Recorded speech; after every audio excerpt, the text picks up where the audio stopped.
আমরা পঞ্চম শ্রেণী দ্বিতীয় পর্যায়ক্রমিক মূল্যায়নের গণিতের 12 নম্বর স্কুলের প্রশ্ন উত্তরগুলো আলোচনা করব। একে আছে সঠিক উত্তরটিতে দাগ দাও। কতে বলেছে প্রদত্ত কোণটির এ ও বি প্রান্ত বিন্দু, অয়ের দাগেরটা হবে। খতে দিয়েছে 40 ভাজিতক 1000-এর মান। তো 40 এবং 1000 যদি আমরা ভগ্নাংশের আকারে লিখি তাহলে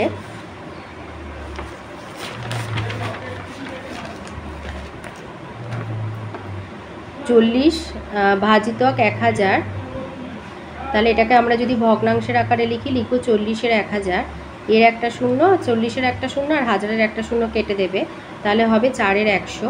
তাহলে এটাকে যদি দশমিকের আকারে লিখি 0, 4, তাই জন্য হর্ষের দাগের উত্তরটা হবে। গতে দিয়েছে একটি সরলরেখার একটি বক্ররেখা সর্বাধিক ছেদবিন্দু থাকবে একটি। আচ্ছা, এটা অসংখ্য করবে, কারণ যেহেতু একটা হচ্ছে সরলরেখা, একটা বক্ররেখা, তো বক্ররেখা একাধিকবার সরলরেখাটাকে ছেদ করবে, তাই অসংখ্য হবে। ঘতে দিয়েছে এই ভগ্নাংশগুলির মধ্যে ক্ষুদ্রতম কোনটি? ভগ্নাংশগুলোর সব লব হচ্ছে 1, তো যেহেতু ক্ষুদ্রতম বলেছে তাহলে যার হর সব থেকে বড় সেটা হবে ক্ষুদ্রতম। তো হরগুলোর মধ্যে সব থেকে বড় 321, তো সেই জন্য 11-321 এইটা হবে ক্ষুদ্রতম ভগ্নাংশ, তাই হর্ষের দাগের উত্তরটা হবে। আর গয়ের দাগের একটি সরলরেখা একটি বক্ররেখার সর্বাধিক ছেদবিন্দু থাকবে অসংখ্য করবে। উঙতে বলেছে 197.658 সংখ্যাটিতে 5 অঙ্কটি স্থানীয় মান। 5 আছে এখানে শতাংশের ঘরে, তাই 5-এর 100 হবে। চয়ে বলেছে আয়তক্ষেত্রে অর্ধ পরিসীমা হবে দৈর্ঘ্য যোগ প্রস্থ। 2-এর কতে বলেছে যোগ করতে দিয়েছে ভগ্নাংশের যোগ 3 পূর্ণ 1-এর 3 যোগ 5 পূর্ণ 1-এর 7 যোগ 6 পূর্ণ 11-এর 21। তো এগুলো আগে মিশ্র থেকে অপ্রকৃতই নিয়ে যাবে। তো মিশ্র থেকে অপ্রকৃতই গেলে হবে 3 তিরিকে 9, 1-এ 10, 10-এর 3, 5 7-এ 35, 1-এ 36-এর 7, আর এটা হচ্ছে 6 আর 21 গুণ করলে হবে 126, আর 11 যোগ করলে হবে 137-এর 21। এবারে 3 7 21-এর লসাগু করবে, লসাগু হবে 21, তাহলে হর হচ্ছে 21।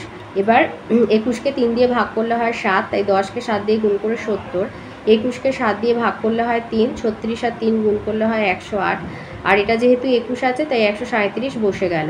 তাহলে 137, 108 আর 70 যোগ করলে হচ্ছে 315, 315/21 সমান হবে, উত্তর হবে শুধু 15। 2-এর খতে দিয়েছে 64 বর্গমিটার ক্ষেত্রফল বিশিষ্ট একটি বাগানের চারিদিকে প্রতি মিটার প্রতি 25 টাকা দামে তারের বেড়া দিয়ে ঘিরতে মোট কত খরচ হবে? তো ধরে নেবো আমরা যে এটা হচ্ছে বর্গাকার বাগান, তাহলে বর্গাকার বাগানের ক্ষেত্রফল হচ্ছে 64 বর্গমিটার। অতএব বাগানের একটা ধারের দৈর্ঘ্য ক্ষেত্রফলের বর্গমূল বার করব। 64 হচ্ছে 8 আর 8 গুণ করলে হয়, তাই সেখান থেকে বেরোবে 8 মিটার, তার মানে একটা ধারের দৈর্ঘ্য হচ্ছে 8 মিটার। এবার বাগানের চারিদিকে বেড়া দিয়ে ঘিরতে গেলে আমার বাগানের পরিসীমা জানতে হবে। তাহলে বাগানের পরিসীমা হচ্ছে 4 গুণ একটি বাহুর দৈর্ঘ্য, মানে 4 গুণ 8 মিটার সমান 32 মিটার। এবার বলেছে মিটার প্রতি 25 টাকা দামের তার দিয়ে বেড়া দিচ্ছে, তার মানে 1 মিটার বেড়া দিতে খরচ হচ্ছে 25 টাকা। তাহলে 32 মিটার বেড়া দিতে খরচ হবে 32 গুণ 25 মানে 800 টাকা।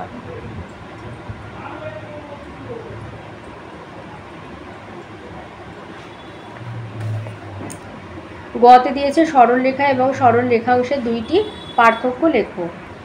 আচ্ছা, এটা তোমাদের বইয়ের 171 পাতায় রয়েছে। এই যে লিখবে সরলরেখার প্রান্তবিন্দু নেই, আর সরলরেখাংশের দুটি প্রান্তবিন্দু আছে। সরলরেখার দৈর্ঘ্য মাপা যায় না, সরলরেখাংশের দৈর্ঘ্য মাপা যায়। ঘতে একটা সরল করতে বলেছে।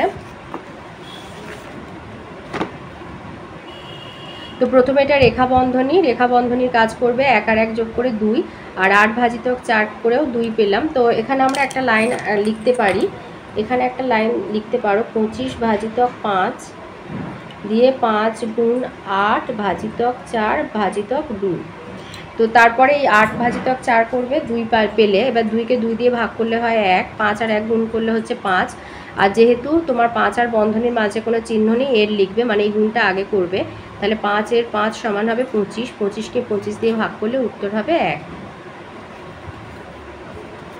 উঙতে দিয়েছে 10 লিটার তেলের ড্রাম থেকে একটা পাত্রে ঢালার পর দেখা গেল ড্রামে 0.705 লিটার তেল অবশিষ্ট আছে।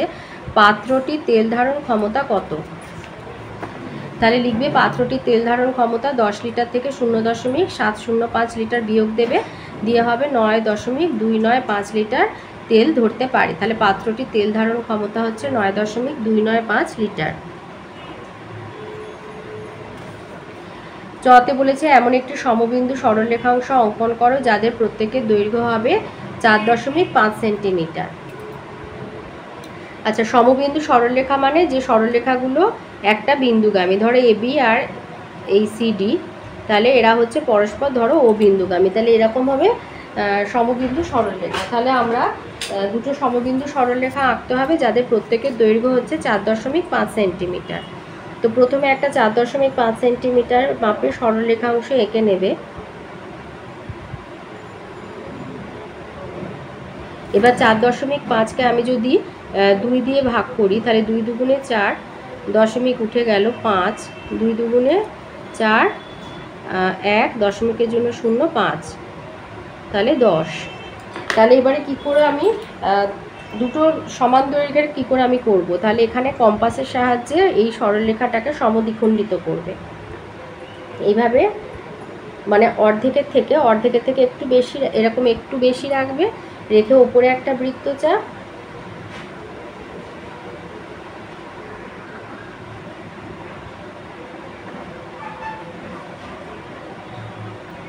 উপরে একটা বৃত্তচাপ আঁকবে, নিচে একটা বৃত্তচাপ আঁকবে, আবার কাঁটাটাকে ঘুরিয়ে নিয়ে উপরে একটা বৃত্তচাপ, নিচে একটা বৃত্তচাপ আঁকবে। এবার এই যে ছেদবিন্দু, এই ছেদবিন্দু দুটো জুড়ে দেবে।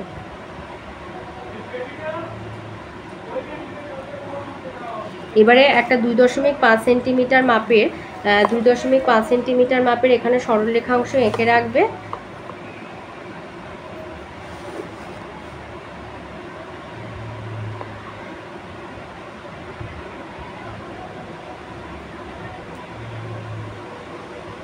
এবার কম্পাসের সাহায্যে এইটার মাপ নিয়ে এটা এভাবে মাপ নিয়ে এখানে কাঁটা বসিয়ে ওপরে একটা বৃত্তচাপ আঁকবে, আবার ঘুরিয়ে ওপরে একটা বৃত্তচাপ যেমন এঁকেছো এখানে আবার একটা ঘুরিয়ে এরকম নিচে একটা বৃত্তচাপ আঁকবে। তাহলে এটাই হয়ে যাবে 4.5 সেমি। এবার নাম দিয়ে দিলে এ বি সি ডি, এটা হলো ও, এই হলো সমবিন্দু সরলরেখা।